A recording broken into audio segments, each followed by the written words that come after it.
right, it is 12:45, and I know that time tends to fly by, so we'll go ahead and get started. Good afternoon, everyone. My name is Alex. I'm from TNTP, and it is my pleasure to introduce my friend and colleague, Dr. Tequila Brownie. Tequila is the Executive Vice President of Strategy, Policy, and Community Coalitions at TNTP, and she's going to be sharing with us some of the things that we have learned and found in the past 2 years since our national report, The Opportunity Myth, came out. Tequila's work is focused on improving local and national student outcomes and disrupting educational inequities to ensure all students are afforded an opportunity to be successful.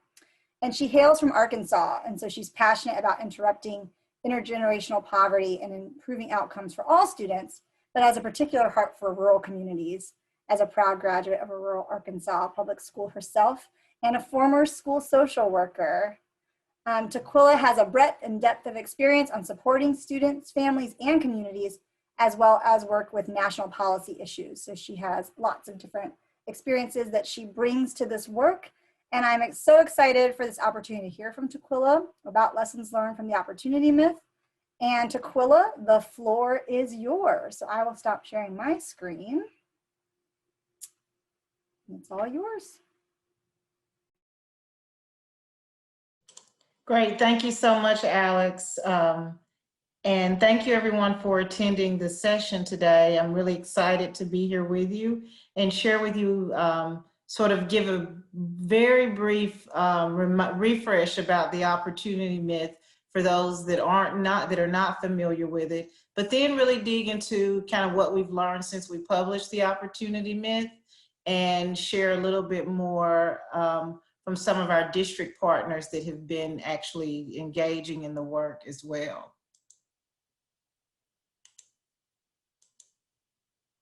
So as with all of our reports, just this is a refresh. So for those of you that are very familiar with the Opportunity Myth, I'll ask you to bear with me. For those that are not, I'll ask you to just kind of go along with me and refresh yourself about sort of where we landed and how we got to this place with the Opportunity Myth. I'll say that as with all of our reports, we came to this work in the Opportunity Myth based on our work on the ground. Over the past few years, we had been really busy helping our clients make the transition to more rigorous state standards. And while people were reporting that they were working hard to make the shifts, when we reviewed classrooms, we found that 2 out of 3 of those classroom assignments just were not rigorous enough to prepare students for college. And we also found that 3 and 4 teachers just weren't adapting the way that they taught to meet high academic standards. And so that led us to wonder, how were students actually experiencing that gap, and what could we learn that would be helpful to the field as we did that work? And so at the heart of this report were real students, their goals, their aspirations, their dreams, and just trying to really answer the question of whether or not schools were setting them up for success to reach their goals, or whether or not they were not doing that. Just as you'll remember, we partnered with about 5 school systems across the country to understand those student experiences. We worked with 4 diverse districts and 1 CMO. We followed about 250 teachers and about 4,000 students to really help us identify ways through our research to advance student learning and come up with some really concrete recommendations to help define policies and practices, both in the classroom and at the school and district level.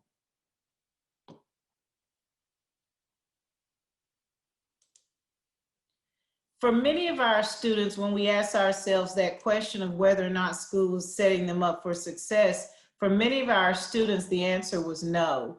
Nationwide, we found that we know that about 70% of high school graduates do go on to college, but far fewer are succeeding when they actually get there.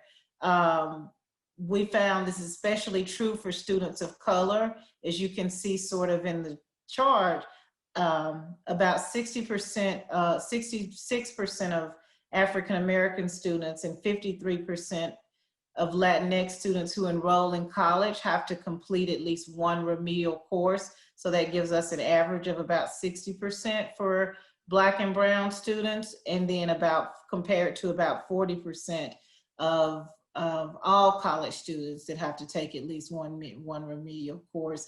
And you may ask the question, like, does this apply only when we're thinking about college? And the answer to that is no. Graduates who go straight from high school to a career, they're just simply not faring much better. Employers are reporting that high school graduates lack the basic skills when they get to their jobs to perform entry-level positions. We found that students have in our study, I want to start out just reminding you what did we find in the report. We found that students had big, clear goals and are generally doing what they're asked to do in school. In spite of the fact that kids are doing what they're asked to do, they're simply not ready to succeed after high school because they spend most of their time in school without access to grade appropriate assignments, without access to strong instruction, without access to deep engagement, and without access to teachers with high expectations. We refer to these 4 things as the 4 key resources that are very meaningful for students and have an impact on their success. And then we found that this is true for all students, that they're not getting enough access to those 4 resources, but especially true for students of color and students from low-income backgrounds. They're even less likely to get those resources than their white and or more affluent peers do. And finally, we saw that when kids do get access to the 4 resources, they achieve more in school, especially those students who started the year before performing below grade level. This was true across demographic groups: students of color, students from low-income backgrounds, students with IEPs, and students who are English language learners. All students tend to succeed on grade level work, but many students of color were even denied any opportunity to ever try. In all of these groups, students can and do meet the bar often when we give them a chance. So you see, about 56% of the time, students of color, that was the success rate on all grade level assignments from classrooms with mostly students of color, compared to about 65% success rate for classrooms that were mostly white. So not that big of a gap. We saw these similar success rates on grade level work when simply given a chance. However, 4 out of 10 classrooms with majority students of color never received a single grade level assignment. That means when students were in a classroom, predominantly students of color, they were never even given a chance to do grade level work. And so when we say no grade level work, we do mean none, 0. And we found that that was true about 12% of the time for classrooms that were mostly with white students. So in spite of the fact that kids are often getting low quality assignments, when we look at the assignments that gave students a chance to meet the demands of the standards, we saw that, as you see on the left, all kids actually can be successful when given a chance to do work at grade level. But for most students, most of the time, we simply don't give them those chances. And so we hypothesized in our research and found that these 4 key components, the 4 resources, influence the outcomes that students achieve in the school during the school year. Grade level assignments, grade appropriate assignment was the first resource. And we know that students need consistent opportunities to work on grade appropriate assignments. And these are simply assignments that give students a chance to meet the demands of the standards. Strong instruction was the second resource, and this is where students do most of the cognitive lift in a lesson. And this is when students have access to instruction that has them do the thinking about that grade level content. The third resource, deep engagement, which involves students sharing that they found what they were working on in class was actually interesting and enjoyable, and that they were concentrating deeply on that work. And then finally, the fourth resource, access to teachers who hold high expectations. This involves teachers who reported that they actually believed that their individual students could meet the demands of rigorous standards and do grade level work. Unfortunately, most kids, though, just were not getting access to those resources. And this is particularly true for students of color, those from low-income backgrounds, students who are English language learners, and students who have mild to moderate disabilities. And so when we say that the four resources make a difference, we're not saying that they make a difference anecdotally. Students actually in their academic growth did better when they had access to the four resources. So in our sample of all of our students made 1.7 more months of academic progress when they had access to just the first resource of better assignments, better grade level assignments. And as you see in each of the four resources, students did better. They made more growth when they had access to one of these individual, at least one of these individual resources. And it was especially true for students who started the year below grade level. In our sample of students, out of all of the students, we pulled out just the students who started the year performing substantially below grade level. And as you can see, this was especially true for those students that they made more academic growth. This flies in the face of this sort of implicit narrative that we sometimes tell about students who are behind grade level, that we're actually we're meeting them where they are, and we're making the lessons more accessible for those students. It just challenges this notion, because as you see here in the data, since we see here students who are behind don't have access to grade level assignments, they never get the chance to catch up. Simply giving those students access to grade appropriate assignments, they grew 7.3 more months when compared to their peers who did not have access to those assignments. And it's incredibly difficult but vital, and it shouldn't rest on teachers' shoulders alone. And this is not saying that teachers aren't being noble in their intentions of trying to make lessons more accessible, but it challenges that notion that our noble intentions are actually holding students behind. And this inequitable access isn't random. We found in our study that white students and those students from higher income families are more likely to be in classrooms that offered the four resources. And so, however, the chances of receiving these resources is just simply not distributed equitably. As you can see, students of color and students from low-income backgrounds were about 25% less likely to receive grade appropriate assignments, and they also received less than half the amount of high quality lessons.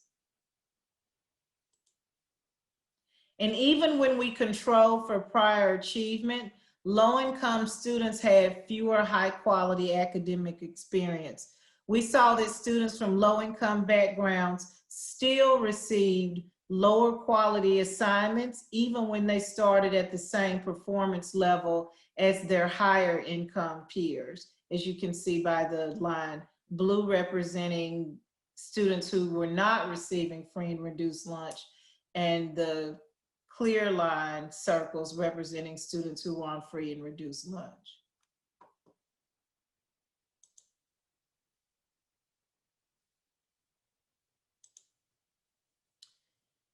And as we shared earlier, we know that the four resources matter. We also know that students who get access to the resources consistently could close gaps with their peers if they received year-over-year access to the four resources. So for example, when we extrapolated the data and we saw students of color in this top chart that received grade appropriate assignments at least 25% of the time. So that's not every single day, every single assignment.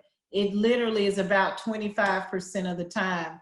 here's their trajectory if they receive that. For students of color who received less than 25% of grade appropriate assignments, this was their trajectory. And again, I'm no math teacher, but I do know that these lines will never meet. And so it means that we're making a choice in having a trajectory for students where they're continuing to grow and get finally above state averages, or if they continue to lose ground based on our decisions as adults to or not to give them access to the 4 resources. And in this example, grade appropriate assignments. This was especially true for students who were beginning the year below grade level. This is their trajectory when we decide to give them access to grade appropriate assignments at least 25% of the time. And this is their trajectory when we don't. And so if we want students to begin to gain ground, and if we want to think about closing the achievement gap, we as the adults have to make different decisions about what we give students access. It means that we think that the achievement gap is insurmountable and that it's inevitable, but it's actually not. It's baked into a system where we as adults are deciding to give some students lower quality daily experience than others. And so what would it take to actually make these opportunities more than a myth? What would it take to make the promises that we make the students come true and be a reality? That if they come to school, do what we ask them to do, they'll be set up for success. How do we make that a true reality?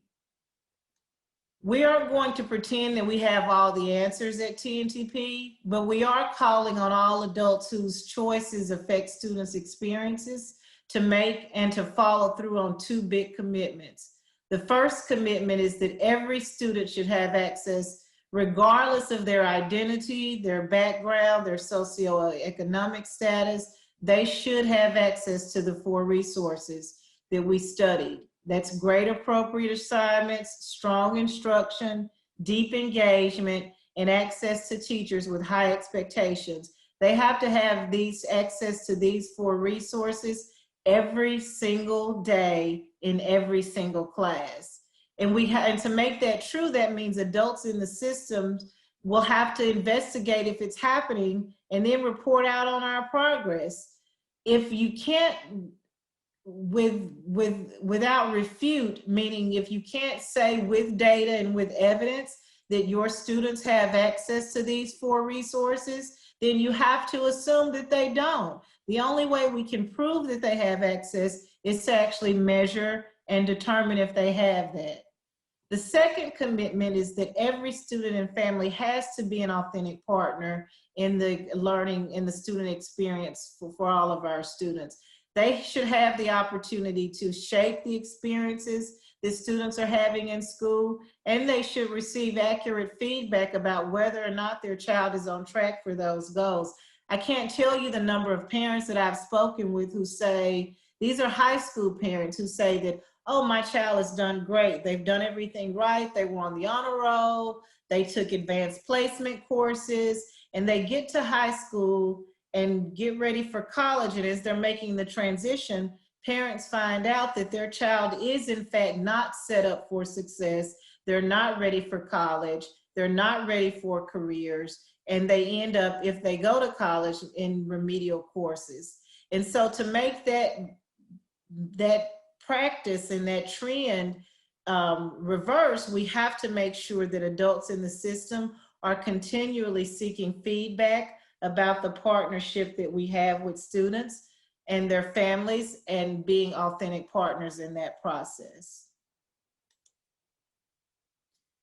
To authentically make these commitments, we'll have to change some of the daily choices that we're making about students' experiences. We don't have a perfect roadmap on how to do that, but we do have 5 recommendations that we think systems should take to get started. Now, I want to be clear that this is not a checklist where you go do step 1, do step 2, and so forth. What we found is that after conducting this study, we fundamentally believe that districts need to be attending to students' access to all 4 of the resources to be able to make the opportunity myth a reality. So here are the 5 commitments. Number 1, ask students and families about their goals directly and listen to what they share and then act on what they tell you. The second one is make greater access to grade appropriate assignments in urgent priority for all students, no matter their race. We have to act with the urgency as if our students' very lives depended on it, and they do. They have to have access to these resources.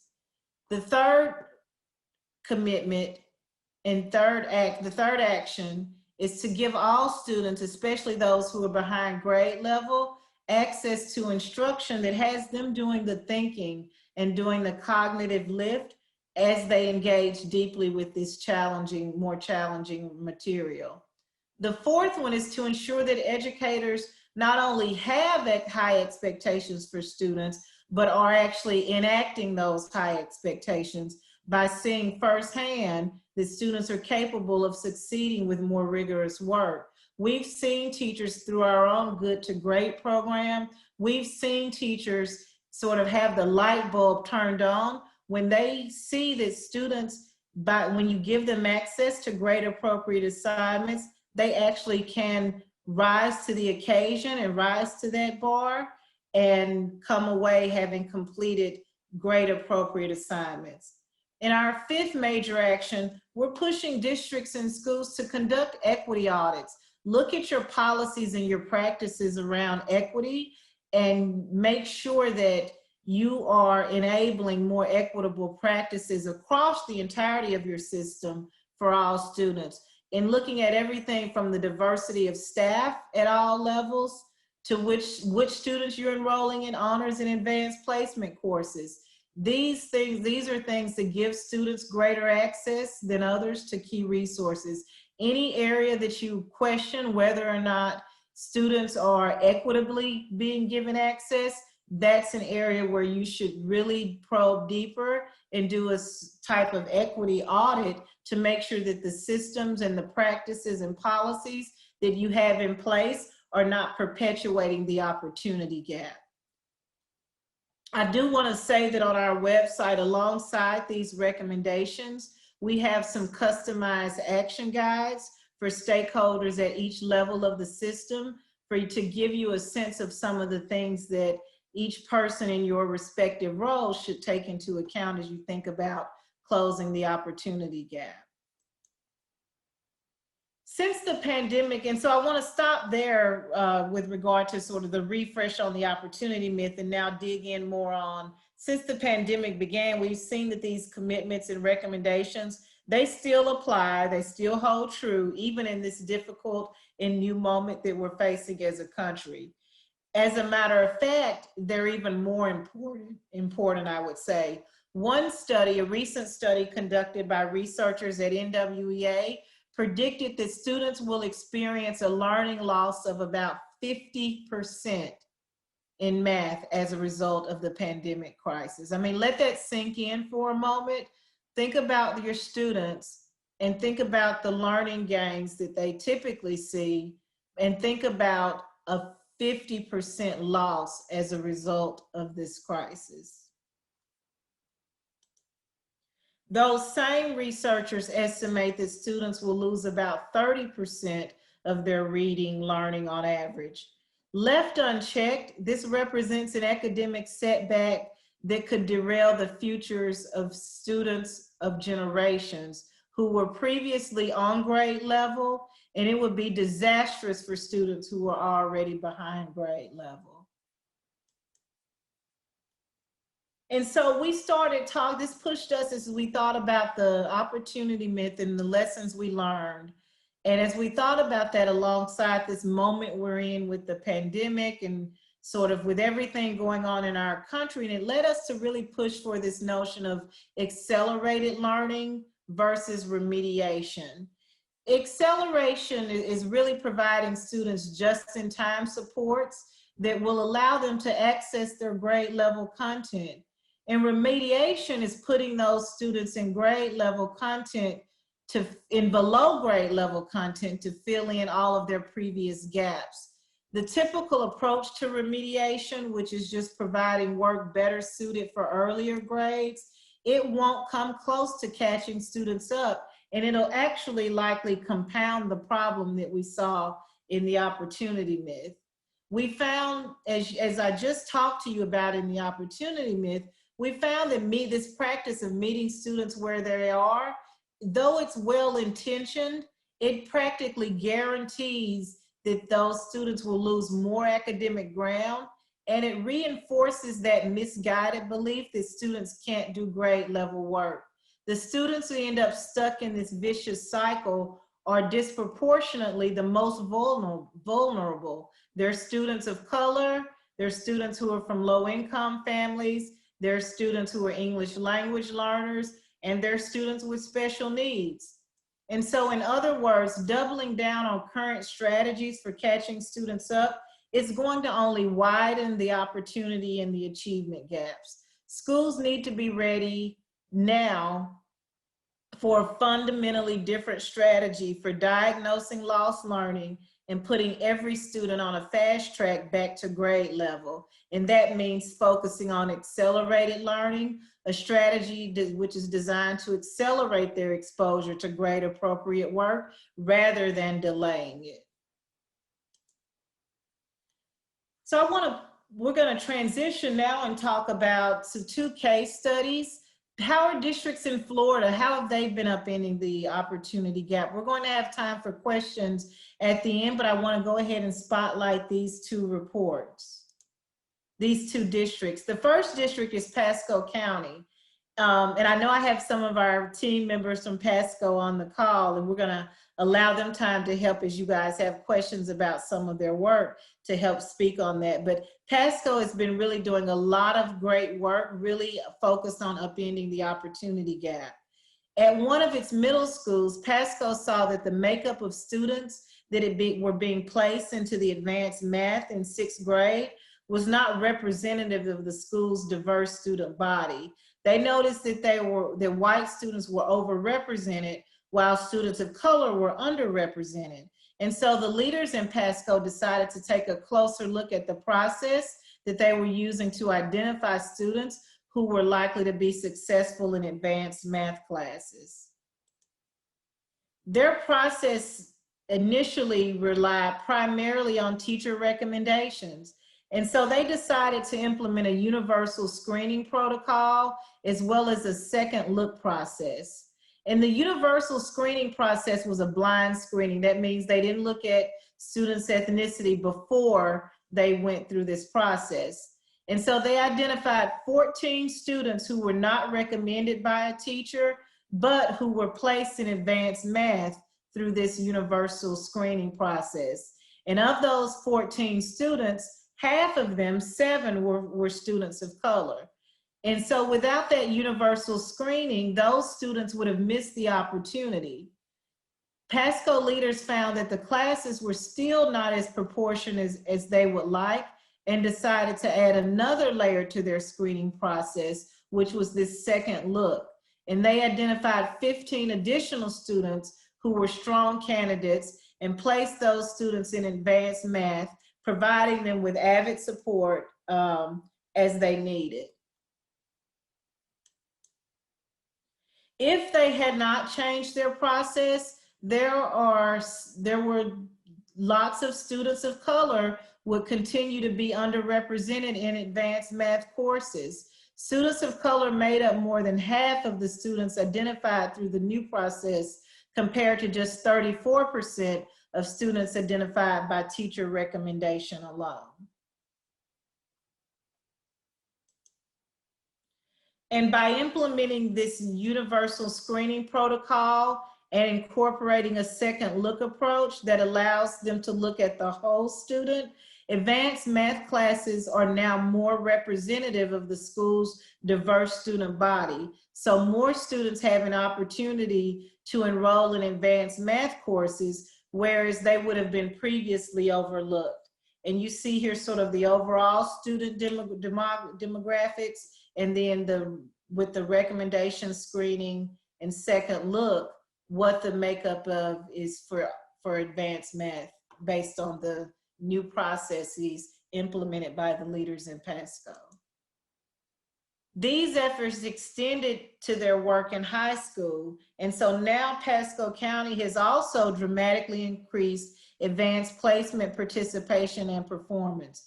We know that access to advanced placement, which has more rigorous instruction and grade appropriate assignments, is critical to advance college readiness for students. And so you can see by year the increases that they've seen both in advanced placement courses and students actually passing those AP exams. In addition, Pasco recognized a need to increase equitable access to courses for all students. And so from 2018 to 2020, Pasco County increased the number of exams taken by underrepresented students from about 1,956 to over 2,500, up to 2,753 by 2020. These efforts saw some really immediate results. Enrolling more students in AP courses meant that 570 more students from underrepresented backgrounds were included in 2020. These were actual real live students. And so as we think about our work in the opportunity myth and really focusing in on the goals that students have, having those students now engaged in advanced courses is likely more aligned to their career and their goals and their aspirations for their lives. As a result of this work, Pasco County Schools has been named College Board's Advanced Placement District of the Year for leading the nation's large-size school districts in expanding access and equity to advanced placement courses while simultaneously improving student performance on the exams. And so you can see sort of by the numbers, the impact that Pasco County has had through their work that started with them deciding to upend the opportunity myth in their district. And so as a next step, Pasco wants to ensure that all students are set up for success. Not only are they committed to ensuring that they have proportionate representation of students enrolled in AP and advanced math, they're also committed to decreasing the number of students who struggle with the accelerated pace by providing additional supports for those students. But you notice Pasco is not withholding access to these advanced courses for those students. They're giving them those at-bats. They're giving them access to the more grade appropriate assignments. They're holding high expectations and they're providing the support to them, to those students who need it. They're working to make sure that students have access to strong instruction, that they have access to teachers that have high expectations, and that they're progress monitoring and using the data so that they can know when and where to provide additional supports to students who needs it. Pasco recognizes in their language that this is forever work. And I really appreciate that sentiment. Pasco has actually formed a district equity team that's really focused on upending the inequities throughout the district as a result of them starting their work that began with them starting their work to upend the opportunity myth in their district.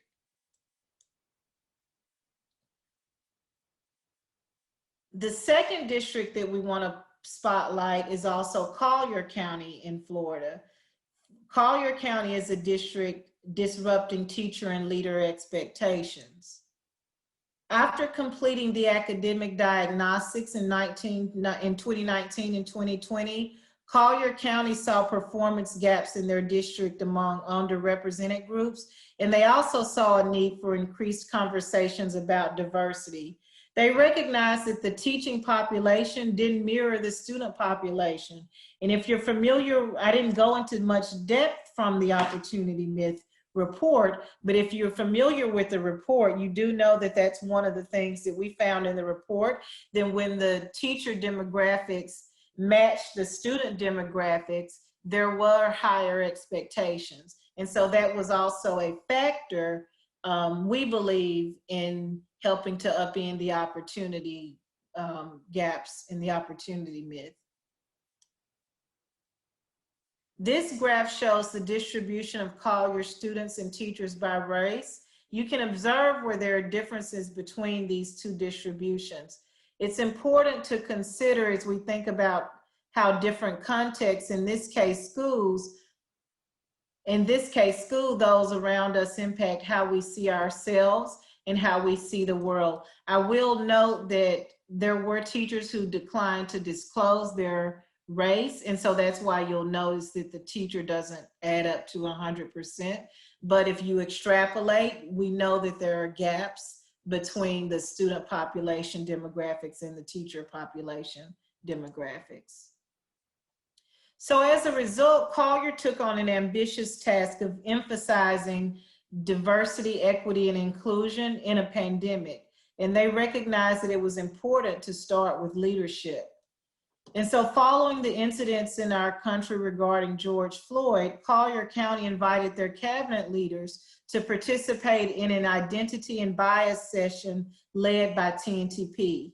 Over 35 district leaders attended, including Superintendent Patton and Peggy, the Associate Superintendent. This started out in April, and this was an impressive undertaking during a pandemic, and it was well received by attendees. Recognizing the need to tackle the opportunity myth with academics and with conversations about expectations in identity and bias, Collier decided to roll out the training to 800 staff members, including all district leaders, principals, APs, and counselors throughout the 2021 school year. Now, I just want to be clear, this was at the same time that Collier was figuring out how to reopen schools. And so this was not an easy feat to take on during a pandemic. However, the leaders in Collier County saw both the need and the urgency to not delay this work, and they saw how it went hand in hand with upending the opportunity myth in Collier County schools. Throughout each session, Collier County staff are considering the many ways that identity is at play in the disparities that we saw in the opportunity myth. We often tell participants, when you think about identities, what predictions can you make about student achievement? By asking this question at the beginning of each session, facilitators are able to then start challenging participants to understand that predictions and biases do impact teacher expectations for students. And throughout each session, Collier County staff asked several questions to prompt them to reflect about their own identity and how their identity impacts their actions in the classrooms and in schools. Staff are asked to reflect and journal on what they've learned, heard, and experienced using a few prompts like, what did I learn that challenges my current thinking? What's making me consider the experiences of others with different identities than my own, especially students? And thinking about how might my own words and actions unintentionally be contributing to the opportunity myth, and what can I do to counter that? Collier recognizes that this journey too is forever work, that there's no silver bullet.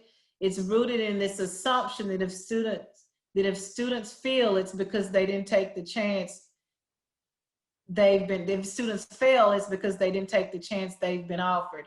It is the result of their abilities, their race, their socioeconomic background, or their choices. It allows us to operate in good faith to help kids succeed while accepting a false belief that for many of them, there's nothing more we can do. It's a myth, and Collier County is anchored in the belief that they can be myth busters.